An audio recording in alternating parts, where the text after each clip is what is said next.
The best thing about 2017 for the fans of the Indianapolis Colts was they knew it was going to be the last season for Chuck Pagano. Like, that was the #1 goal of the program, the only thing that mattered. You didn't have Andrew Luck.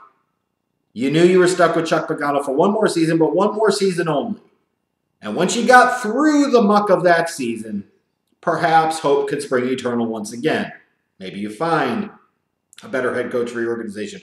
Maybe you get Andrew Luck back healthy. Maybe none of that happens. Maybe all of that happens. Who knows? But no matter what, 2017 was successful because it ultimately, once and for all, validated Chuck Pagano being shown the effing door. Now, that said, for the Indianapolis Colts, if things would have went as they were originally designed to, I'm really curious to know how things would have played out. Because it's easy to say that everything went right based off of what ended up happening, but the reality is everything didn't go right. Frank Reich was not this team's guy. He was not their #1 choice, and everybody knows it. You had this whole fiasco of what happened with Josh McDaniels, where they're offering him the job, they think he's going to take the job, he's about to take the job, kind of has taken the job, and then at the last minute he backs the fuck out of the job.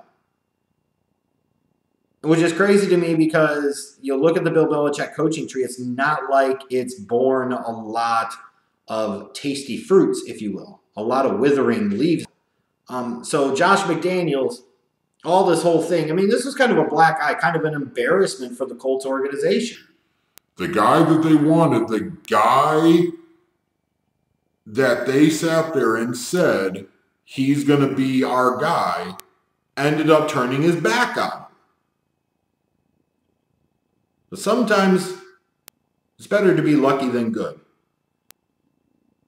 And that's what it really is with Chris Ballard. Josh McDaniels isn't coming, so he has to go find somebody else. And in steps Frank Reich. And if you're a Colts fan, you got to be really happy with how everything ultimately played out. Sure, there were going to be questions about how Frank Reich would be as your coach, especially because he wasn't the #1 option. And then you still had the most significant question of all, how was Captain Andrew Luck going to be in his return when he hadn't really played effectively for almost 2 damn seasons coming off of that shoulder injury? You know, all types of questions here. And then the Colts start off 1-5. And when I looked at that 1-5 start, outside of the New England game, I'm like, all these other losses, they're really competitive. They could have won a different way. They were in most of these games.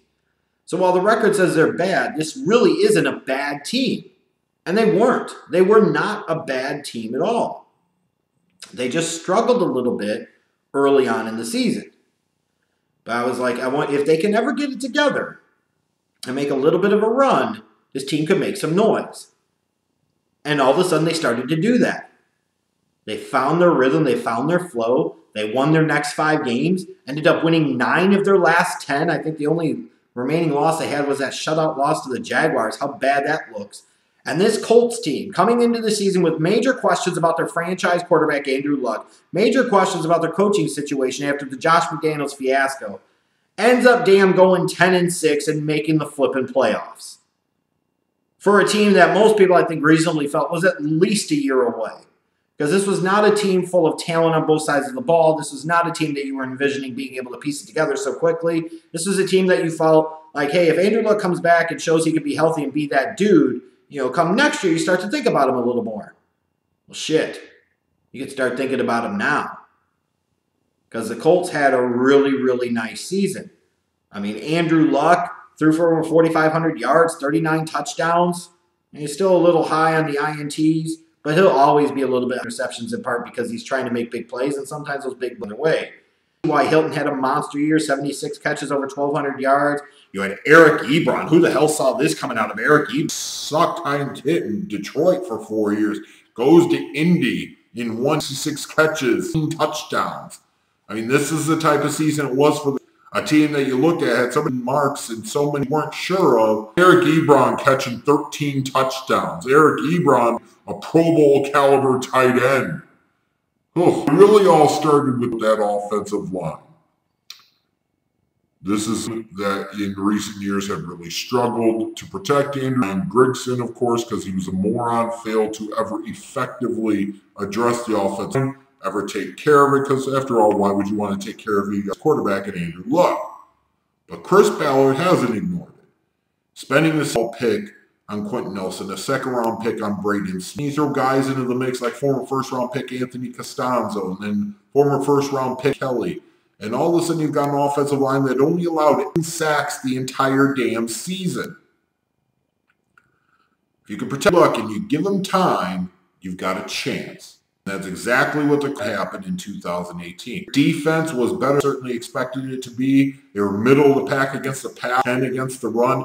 Darius Leonard, second-round pick out of Florida State. I had like a 4th-round grade on him. Oopsie daisies, wrong on that one. He was Defensive Rookie of the Year, and he was a monster.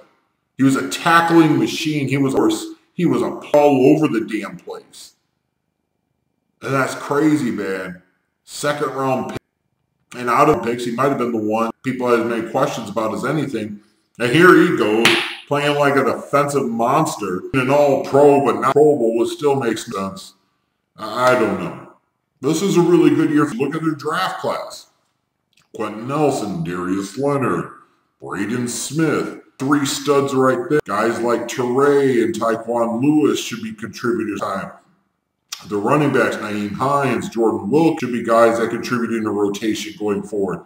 You get that many draft picks and have that many guys contribute, that really bodes well for your president, especially when you factor in this team has over $100 million in salaries without a lot of notable free agents of their own. Maybe guys like Marcus Hunt, Pierre Desir, Al Woods. You look at the Colts, they're in a position because they're coming off an appearance in the playoffs and a playoff win.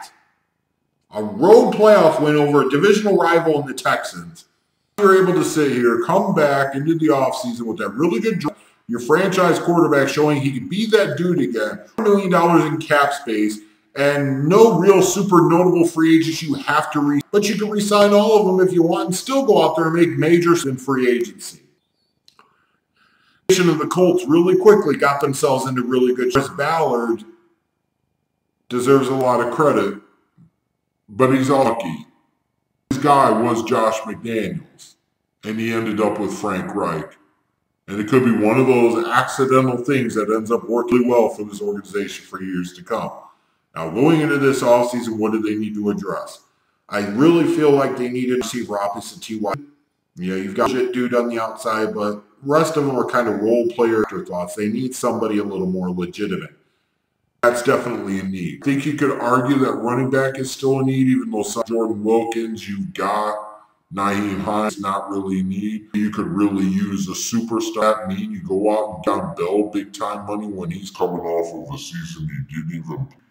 Do you really want to add that to the mix? No. Maybe this team will be able to go after one of the big name edge rushers that hit the mark. They could definitely use some more speed and explosive at the edge. They could use more pass rush on the outside, that's for sure. They really could use help everywhere.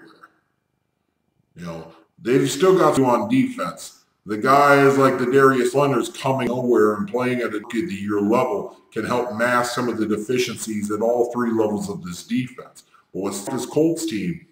If they can an impact edge rusher, if they can get an impact player in the area, and you get either an impact running back or a wide receiver, imagine this Colts team could be in 2019. Ooh. Scary to think about.